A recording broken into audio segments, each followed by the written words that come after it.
ఒక ఆది జాంబవుడి స్వరూపం లాగానే అశోక చక్రవర్తి ఉంటాడు.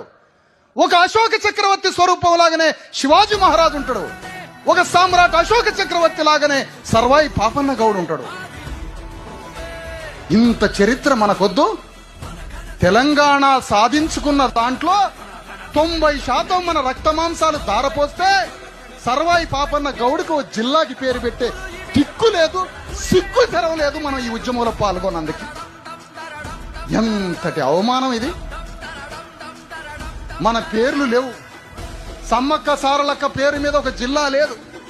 సమ్మక్క సారలక్క పేరు మీద ఒక యూనివర్సిటీ లేదు. మనకి ఏది అస్తిత్వం? మనకేది అంటున్నా?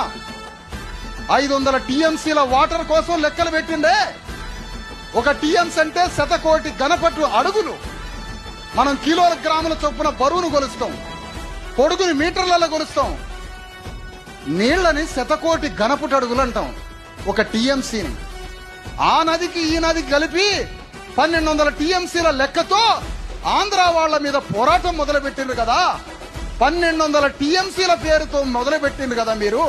1200 టీఎంసీలు నీళ్లు తక్కువ వస్తున్నాయని 2500 సంవత్సరాలు ఎన్ని వేల టీఎంసీల మా రక్తం దాగుంటారు మీరు. మేము రావద్దా రాజ్యానికి తెలంగాణ గడ్డ మీద? ఇది